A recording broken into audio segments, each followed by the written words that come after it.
C'est la dernière fois au Maroc, la dernière soirée. Demain, je sais pas, on peut pas vraiment compter la journée vu qu'on partira dans la matinée, mais bon. Alors on a passé plus d'un mois ici et cet été m'a fait du bien. Et donc voilà, aujourd'hui on est lundi 30 août 2021. C'est la dernière matinée au Maroc. On part tout à l'heure car notre avion est pour environ 16 heures.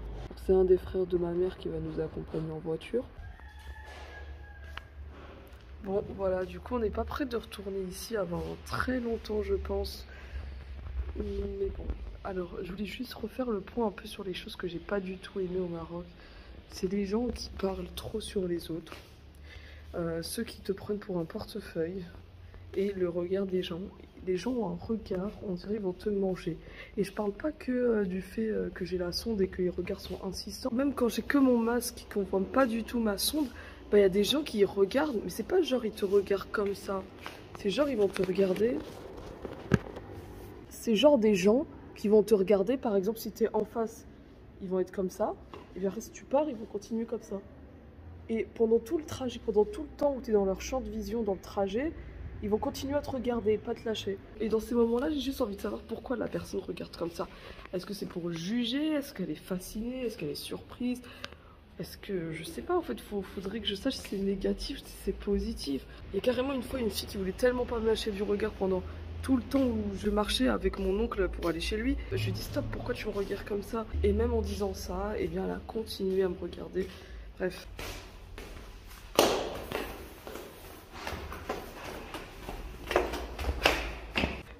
Alors, pendant cet été, c'est dans cette chambre que je dormais. Je dormais sur un matelas comme ça, ici. Concernant mes bagages, là, c'est beaucoup plus pratique qu'à l'aller. J'ai pas tout le matériel médical et surtout les poches de nutrition à prendre. Cette fois-ci, je n'ai que mon pied à perf, le sac de nutrition, la pompe et le chargeur à prendre avec moi. Et malheureusement, je ne peux pas prendre avec moi les chats qui restaient toujours devant notre porte. Bon, au revoir les chats. On leur a laissé des croquettes et tout, mais de toute façon, les voisins et de toute façon, la famille va continuer à leur donner à manger. Bon, je vais passer l'hydratation une dernière fois.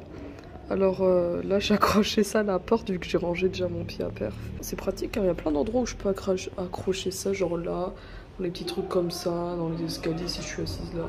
Enfin, aussi sur le canapé, sur le porte-rideau. Bon, regardez le chat noir. C'est lui au début qui était là, le premier. Puis eux, ils sont venus prendre son territoire. Donc il n'ose plus trop venir.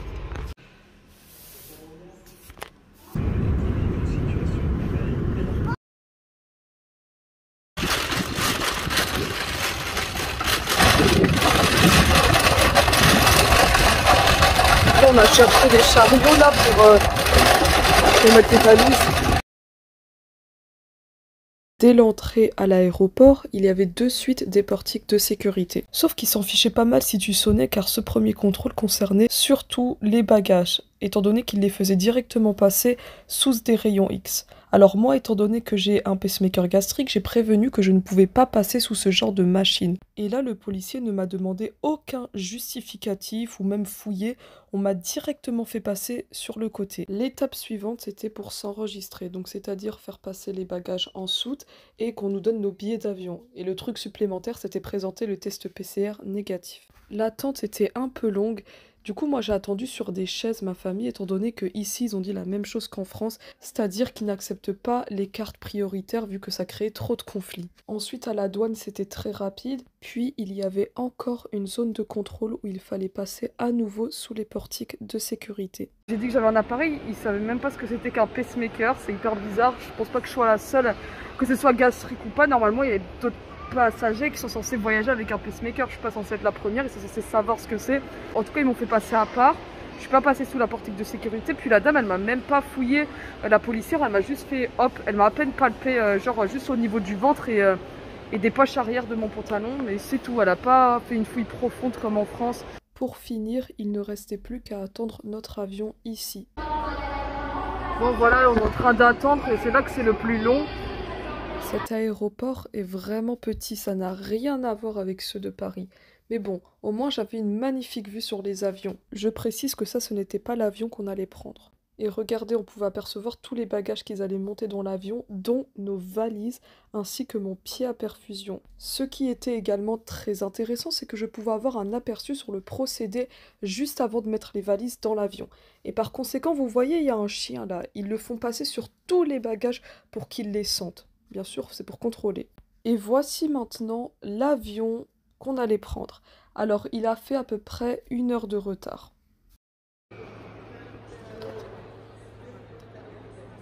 Et pour embarquer dans l'avion, c'est par cette trappe qu'on passe. Et là, vraiment, j'étais trop bête, car vous voyez, il y avait un autre avion comme le nôtre qui allait également partir. Là, il était sur le point de décoller. Vous voyez, c'est tout en train de préparer. Il a décollé sous mes yeux et je l'ai raté. Je suis vraiment trop bête d'avoir raté un décollage devant mes yeux. C'est dommage, j'aurais pu vous faire une belle vidéo. Et voici comment sont embarqués des bagages dans un avion. Mon pied à perf, j'ai vu qu'ils l'ont mis à part, étant donné qu'ils l'ont fait passer en dernier, vu qu'il a un format particulier. Et pour finir, voilà, c'était le moment d'embarquer dans l'avion.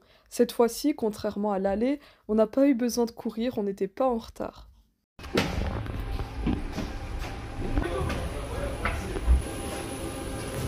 Avant d'embarquer dans l'avion, il y avait un hôtesse de l'air qui était assez sympa car il proposait à qui le voulait de sortir là dans une sorte de petite terrasse afin d'avoir une meilleure vue sur l'avion. Donc moi je suis sortie pas très longtemps, ça a duré juste quelques secondes et c'est là où j'ai pu faire cette photo.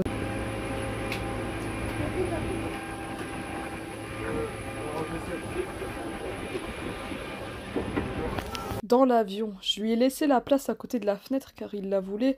Donc au début, j'étais juste au milieu. Je vais vous montrer un peu comment est fait l'endroit où j'étais assise. Alors là, on a les consignes de sécurité, comme d'habitude.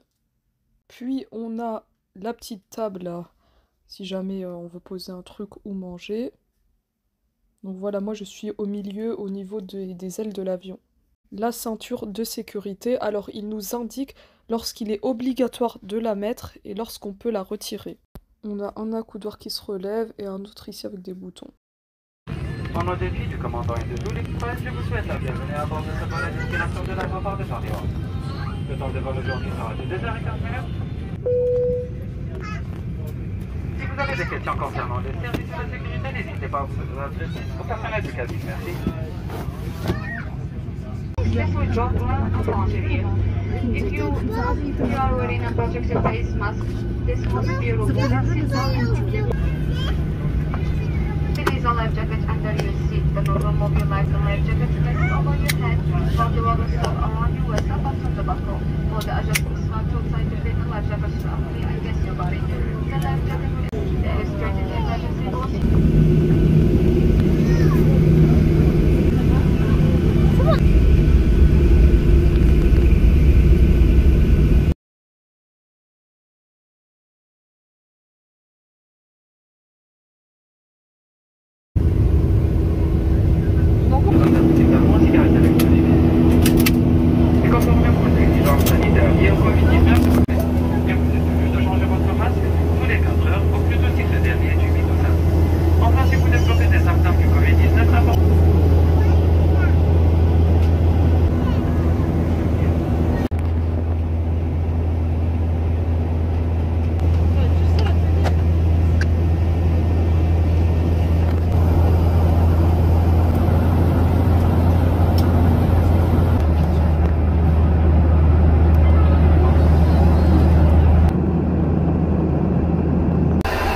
Ces toilettes, elles sont encore plus petites que les autres.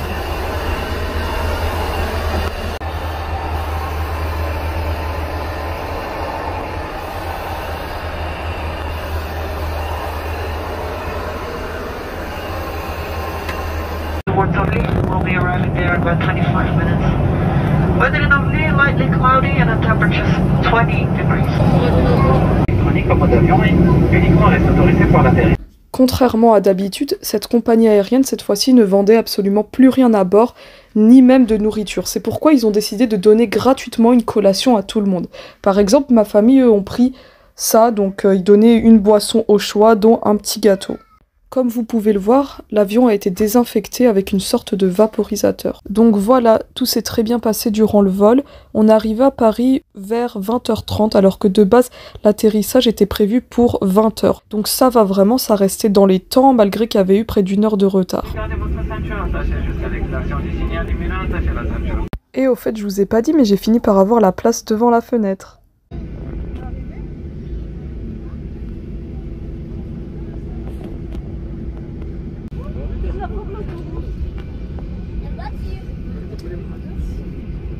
Juste à côté de ma fenêtre, je pouvais voir lorsqu'ils étaient en train de retirer les bagages. Alors là, on était dans la trappe, on sortait de l'avion, et on pensait qu'on allait entrer dans l'aéroport même, et puis ensuite suivre le schéma habituel, c'est-à-dire aller vers la douane, récupérer ses bagages, sauf que là, ça n'a rien à voir avec habituellement. C'est-à-dire que, comme d'habitude, à cause du Covid, tout est bouleversé, et on ne s'attendait absolument pas à ce qui allait suivre. Après avoir passé la sorte de trappe, il fallait ensuite sortir dehors, et attendre qu'une navette vienne nous récupérer. C'est une sorte de petit bus. Et habituellement, lorsqu'on est face à ce genre de situation, c'est que l'avion a atterri beaucoup trop loin de l'endroit où on est censé être. Mais là, ça n'avait absolument rien à voir avec ça. Alors déjà, on a attendu la navette pendant près d'une heure, j'étais en train de cailler de froid, j'en avais même eu la voix cassée. Alors une fois dans le bus, heureusement que j'étais assise car on était tous entassés même s'il y avait eu plusieurs navettes, et on est resté près d'une heure dedans, on comprenait pas pourquoi alors que le lieu où on devait descendre était juste à côté. Et voici la réponse, c'est qu'en fait tous les avions en provenance de pays rouges, dont le Maroc, étaient amenés à cet endroit. C'était blindé de monde et ce fut un bordel total. Je vous expliquerai plus en détail en fin de vidéo. Ils triaient les personnes vaccinées et non vaccinées, on se serait cru je ne sais où. Une fois qu'on a fait des heures d'attente avec un comportement inadmissible des policiers, on devait faire le test PCR, encore attendre longtemps, attendre très longtemps les résultats. Oh là là, je vous jure, c'était extrêmement fatigant, surtout que je m'étais pas branchée, je m'attendais pas à ce que ce soit aussi long, sinon j'aurais mis ma nutrition. Du coup, eh bien, j'avais extrêmement faim et j'en pouvais plus, j'étais KO. Au fait, mon frère a un pansement sur le front car il était tombé, il a eu une plaie extrêmement profonde, mais là ça se voit presque plus car il s'est très bien fait recoudre. On a passé des heures dans cet endroit et enfin c'était fini. Je vous expliquerai tout ça encore une fois en fin de vidéo. Ensuite on est passé à la douane, ça a été très rapide, puis il a fallu récupérer nos bagages. Alors étant donné qu'on a énormément tardé avec le test, eh bien nos valises n'étaient plus sur le tapis roulant, ils avaient tous été posés dans un coin. Bon, au moins on peut dire qu'on n'a pas eu à attendre encore plus longtemps, que les valises tournent sur le tapis et puis qu'on ait la nôtre. Au final, on peut dire que ce voyage a duré plus de 12 heures car on arriva à l'aéroport au Maroc vers midi et on est sorti de Paris-Orly vers 1h du matin. Bon, petit passage dans les toilettes de l'aéroport avant de prendre la route. Ensuite, notre père nous a récupérés à l'aéroport et on est rentré à la maison vers 2h du matin.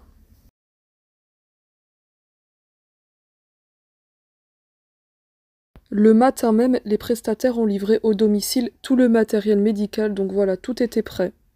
Et bien évidemment, je retrouve mon chat, Chichi. Alors, il a exactement les mêmes habitudes que lorsque je l'avais laissé, il a pas du tout changé, il est même très en forme. Il s'est souvenu de moi, il était un peu surpris au début. Au passage, bien sûr, il a toujours sa nourriture, donc là j'avais laissé tout ça et plus même avant de partir au Maroc. Comme j'avais l'habitude de voir des chats tout maigrichons au Maroc, là il me paraît énorme, il a l'air super gros. Mais bon, il est en pleine santé, il va bien, c'est l'essentiel. Bon, je vais essayer de vous expliquer vite fait comment ça s'est passé, je suis épuisée. Et même si on a présenté un test PCR qui est négatif, c'était impératif et obligatoire de refaire un test là à l'arrivée. Je précise que ceux qui sont vaccinés, ils n'ont pas du tout besoin de faire de test, ni pour embarquer, ni à l'arrivée. Le test n'a été vu qu'à l'aéroport du Maroc pendant 2 secondes, hop, comme ça, puis ensuite, en France, ils l'ont même pas réexigé. Donc là, déjà, je demande qu'on rentre, je dis qu'est-ce qui se passe, pourquoi on doit faire ça. Il dit je sais pas, je lui dis est-ce que c'est parce que le Maroc est une zone rouge, il me fait oui, c'est ça, rentrer dedans. Je sais pas pourquoi, mais les policiers et tout à l'aéroport, ils étaient méchants, mais avec tout le monde, tous ceux qui n'étaient pas vaccinés plutôt, parce que ceux qui étaient vaccinés, ils allaient dans une file, c'était plutôt rapide, ils avaient juste à aller vers la douane et tout, ça allait. Mais ceux qui n'étaient pas vaccinés, je vous jure qu'on était traités comme des animaux. Je vais vous donner quelques exemples après. Là, on fait la file d'attente. J'attends avec ma famille pendant environ 1 heure, même plus d'1 heure. J'avais faim, j'avais besoin de faire passer ma nutrition. J'en pouvais plus, j'étais épuisée. Donc là, je vais voir un policier, la dame qui demandait d'aller dans telle file, et bref, qui gérait la file d'attente. et je leur demande, est-ce que si on est prioritaire, on a le droit de passer devant tout le monde? J'ai pas exigé de passer devant tout le monde, j'ai juste posé une question. Puis là, ils m'ont répondu super méchamment. Ils m'ont dit, non, vous êtes prioritaire en rien, vous n'avez aucune priorité, vous faites la queue comme tout le monde, allez, oust là-bas. Je lui dis, mais ça va, c'est pas la peine de me répondre comme ça, j'ai juste posé une question très gentiment. Elle m'a dit, oui, mais je vous ai déjà vu, vous avez déjà posé cette question. Je lui ai dit, mais j'ai jamais posé cette question-là. Quand on s'est vu, je vous avais demandé pourquoi est-ce qu'on venait là, et vous m'avez répondu que c'était, voilà, si vous êtes vacciné, si vous n'êtes pas vacciné, c'est tout. Je vous ai jamais demandé, là, c'est la première fois que je vous demande si je peux passer devant tout le monde. C'était pas la peine de me répondre aussi agressivement comme ça. Puis de toute façon, le fait que j'ai pas monté le ton, que j'ai parlé calmement, elle a baissé le ton à la fin, elle a dit, oui, bah, vous allez faire la queue, voilà, c'est bon, Enfin bref, elle a commencé à baisser le ton et se calmer quand elle a vu que j'étais pas là pour faire des histoires. Ils m'ont regardé de la tête aux pieds, mais genre ils m'ont fait comme ça. Et comme j'avais bien sûr mon masque et tout, on voyait en rien que j'avais un handicap, donc on voyait pas ma sonde, etc. Et là, c'est en me voyant comme ça qu'ils m'ont dit, mais toi t'as rien pour être prioritaire, t'es en rien prioritaire. Je fais, mais j'ai une carte prioritaire. Elle fait, non, non, non, non, non.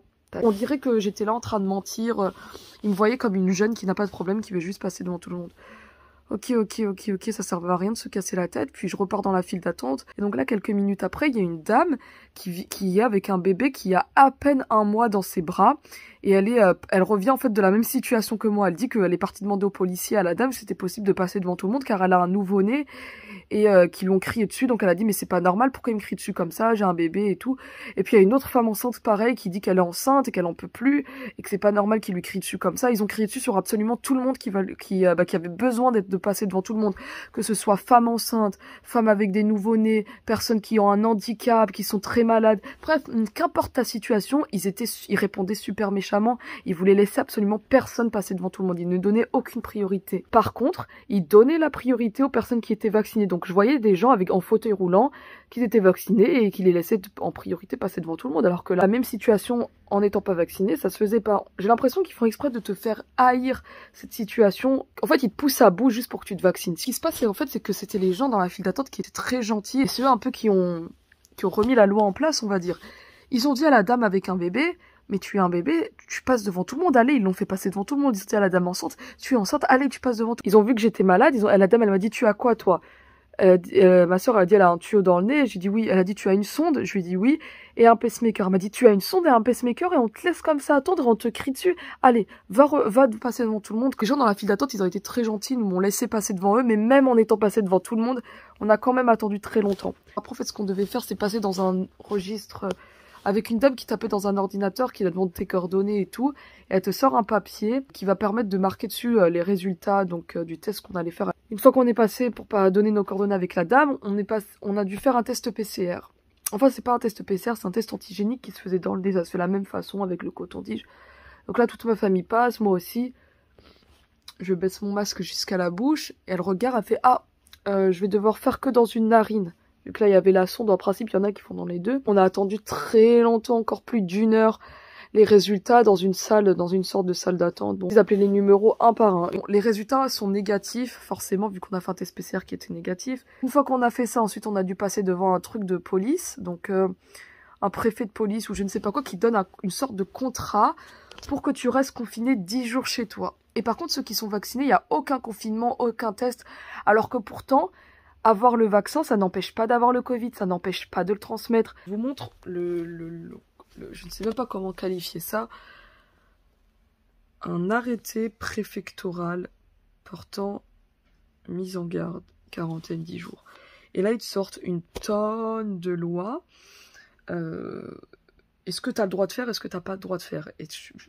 On dirait c'est la prison parce qu'en fait, ils te disent ce que tu as le droit de faire au point où ils précisent que tu peux utiliser ton téléphone portable, tu peux utiliser la Wi-Fi, tu peux communiquer avec l'extérieur. Est-ce qu'il y a vraiment besoin de préciser ça? De toute façon, c'est le même papier que pour tout le monde, donc ça ne coûte rien que je le montre. Voilà, donc c'est préfecture de police, arrêté de mise en garde de quarantaine. Donc ils te disent le préfet de police en vue de la loi patati patata. Et c'est comme ça sur toute la feuille en vue de la loi que tu viens d'un pays rouge. Et prendre encore une autre feuille comme ça qui dit ces lois. Et voilà, donc en fait tu dois rester confiné chez toi. Et si tu violes cette loi, tu dois payer une amende de 1 000 €. Et ça peut aller jusqu'à 1 300 €. Bon, puis ensuite on a une autre feuille mais je vais pas vous montrer car... il y a des infos personnelles. Alors, ils disent, durant cette période, donc Madame Steini ne devra pas quitter le lieu d'hébergement où sera exécutée la mesure. sous réserve entre 10h et midi des déplacements nécessaires pour l'accès aux biens et services de première nécessité, des livraisons sur le lieu d'hébergement étant privilégiées. En cas d'impossibilité de livraison, les déplacements sont autorisés dans un rayon d'1 km pour l'accès à ces services, sauf s'il peut être justifié qu'ils ne sont pas disponibles dans ce rayon. Bon, ils te disent tu peux aller pour un suivi médical et quelque chose qui est urgent. Ils disent qu'à tout moment, ils peuvent venir à la maison pour faire un contrôle, voir si on est là. Au bout du 9e jour, il était obligatoire de faire un test PCR afin de sortir de notre quarantaine. Donc les résultats étaient négatifs. Tout ça, c'était enfin fini et il n'y a eu aucun contrôle de police.